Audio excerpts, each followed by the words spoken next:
Vera, a lovely woman, is taken captive at the beginning of the movie. Robert Ledgard, a crafty man, is holding hostages. Robert is a plastic surgeon who practices in has been putting in long hours to develop synthetic skin that is burn-resistant and effectively wards off insects. One day, Robert goes to a medical press conference, when he explains his theories and urges the other medical specialists to work with him on his research. Here, Robert is shown to be a powerful figure with extensive adoration and support. After the conference, he returns home and watches Vera on a monitor he installed later. Its bed. He keeps an eye on her for a bit but doesn't notice any movement. Therefore, Robert quickly makes his way to her chamber. To his horror, she has attempted the unthinkable. She is quickly sent to his medical lab, where he saves her barely in time. After a while, Vera wonders when she will be free to leave when she regains consciousness, but the doctor remains silent. This demonstrates how long she has likely been incarcerated. A brief description of the location is then given. Robert is a resident in a vast manor. It is essentially isolated from the main city. He has no family or close friends, and his Marilia, a cleaner who supposedly knows about the hostage, is Vera's closest confidant. There a few more servants are present, but they are uninformed of what is going on. One morning while Robert is eating breakfast, Marilia offers him a gallon of blood, and shows that she took it from a living creature. Never squandering time, Robert takes the gallon and uses it in his lab to do experiments. After a while, he successfully attaches a sample of artificial skin to a dummy. Then, he covers Vera with skin from the dummy. Robert completes numerous burns. At last, testing on mosquitoes and other insects revealed that the skin is impervious to all of them. A few days later, during another news appearance, the manic doctor claims that he has efficiently made a skin that was resistant to burns and insects. He gave it the name Gal. Robert asserts that the world will be free of malaria thanks to this amazing discovery. After the presentation, the top plastic surgeon in the area approaches him. Someone is curious as to how he created the skin. Robert replies that his late wife's name was Gal, who had significant burn injuries. Additionally, he claims that he combined the genes of pigs and humans to produce this unprecedented entity. Skin, which is substantially more resilient and tough. Hearing this horrifies the top scientist because it completely violates the law and is immoral. As a result, he orders Robert to stop.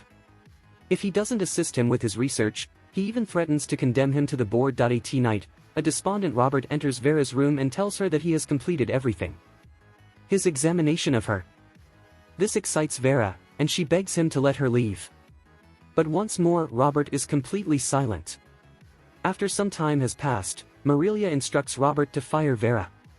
Because she believes there was a similarity between Vera and his late wife, as soon as feasible, Gal, you could create problems. Robert, though, asserts that he is not worried and gives Marilia the command to fire every servant in order to hide Vera's abduction. When every steward has left the following day, a man in a tiger costume is standing at the entrance. He introduces himself as Zika, Marilia's son, who she hasn't seen in over 10 years. Marilia is initially hesitant, but soon she invites him in when her maternal instincts take over. But ultimately, Zika is eating while watching the news about a recent bank robbery. Zika is one of the criminals who escaped, as Marilia discovers through the news. When she insists, he readily acknowledges the crime when you question him about it and says it is his primary source of money. However, additionally, he begs her permission to let him stay with her for a few days, claiming he has nowhere else to go. Go. As the two are conversing, Zika discovers Vera on the surveillance monitor and is shocked by her physique. He asks about Marilia's whereabouts, but gets no response.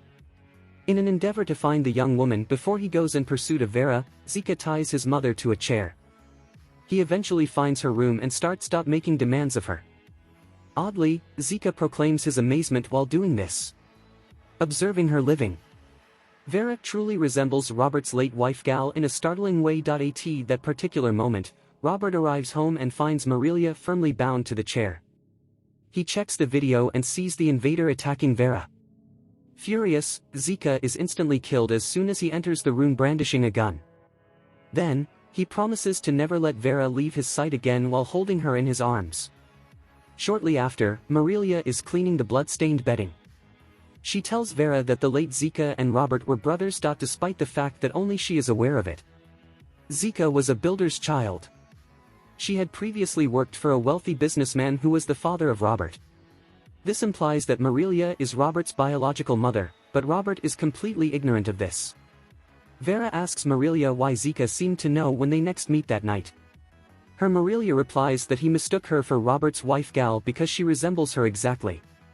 She continues by stating how drastically different the two brothers' upbringings were. Robert grew up in a prosperous family. Zika, who was raised on the streets and went on to become a successful doctor, stands out in comparison. A villain. Marilia also mentions the birth of Norma, the Robert and Gal's daughter. There once was a happy period for the family. But then things started to go wrong. When Zika came to their house one day, Marilia let him stay in the farmhouse. As soon as Zika spotted Gal, they bonded immediately. Furthermore, as time passes, they started meeting frequently, and eventually they fell in love. One day they decided they would go Robert while he was driving. But halfway through, they were involved in a tragic accident. Zika immediately departed.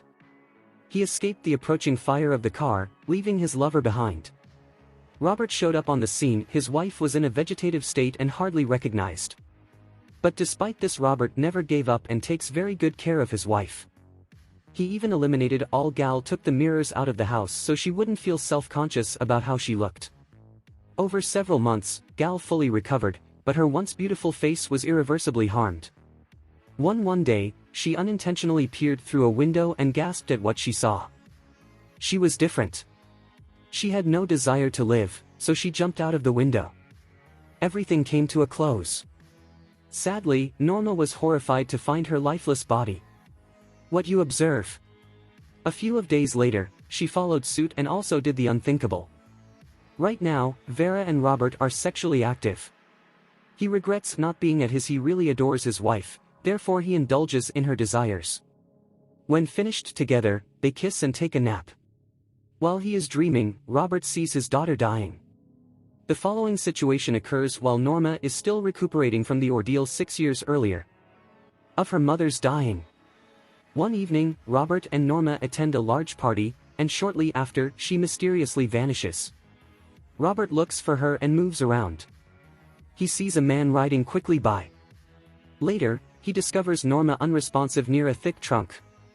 When Robert wakes Norma up, she screams as if he had tortured her. In the present, Robin suddenly breaks out in a cold sweat. He reportedly has frequent nightmares about this same occurrence. At the same time, Vicente, a man who works in his mother's clothing store, appears in Vera's dream. Store. Christina, who is depicted as a co-worker and who also works at the same store, is the object of Vicente's crush. Lesbian. One day, he appears at the same party that Robert had seen in his vision. Coincidentally, when he first meets Norma, they click. Something unexpected happens when they enter the garden. Begin a connection. They appear to be having a great time when suddenly Norma starts to exhibit signs of worry. She sobs bitterly, even bursting into bites his hands. Vicente slaps her in the face to stop her talking because he is so terrified of this. And knocks her over. Before leaving, he swiftly changes her outfit. A week later, Vicente is seen on his motorcycle in the woods. Surprisingly, Robert, who has been looking for an opportunity to inflict retribution, is after him. He immediately crashes. He is then dragged to his quarters in the basement by Vicente's motorcycle. Later, Vicente's mother is informed by a police officer that his damaged motorcycle was discovered on a cliff. All the evidence pointed to Vicente's mother being shocked when he fell off the cliff. The following day, Robert goes to a mental health hospital to check on his daughter Norma, but because she refuses to accept that he is her father, she shuts herself away in a closet. She now works only with female nurses and has developed a fear of all men. Elsewhere, Robert has mistreated Vicente by keeping him bound and denying him food and liquids. A few days later, Norma passes away, and to deal with her grief, Robert tries to treat himself while at work. He prepares Vicente for his most recent experiment as a result by shaving him and taking him to the surgery room. He also invites more medical specialists, makes up a bogus endorsement of Vicente's vaginoplasty. Here, finally, Robert's ultimate plan is revealed. He is supposed to transform Vicente into a woman. Surgery takes a while, but it is eventually completed. When Vicente wakes up, she learns this. Realizing that he is no longer a man, he panics. The next day, he gets moved to a better room. There, Robert watches after him, providing him with access to needs like medicine. To ensure the proper growth of his sexual organs. Robert eventually comes clean about his Vicente's daughter was kidnapped as a result of what he did to her. This individual is terrified. He is yet compelled to abide by the mad doctor's instructions. He envisions the day when he will eventually be set free. Yet he is still detained in custody decades later. Captivity. He has also transformed into a lady entirely. Indeed, Vera is Vicente. The vision suddenly rushes back to the present, and Marilia is upset that Vera is allowed to behave whenever she pleases. Stroll about the house. Even more often than not, Robert takes her shopping. Fearing anything, Robert ignores Marilia's advice to keep Vera from moving around too freely since bad things could happen. She is only disregarded. Robert's coworker pays him a visit at home later that day to show him a newspaper. Features a photo of Vicente. He claims Robert is lying and that he remembers doing vaginal surgery on him. In regards to Vicente's endorsement. However, Vera approaches and defends them before things get heated. She assured Robert that she had authorized the treatment because she desired to be a lady. After the coworker has left, Robert thanks Vera for saving the day. There are two that evening. Vera leaves the bedroom after having sex while pretending to get some lubricating cream.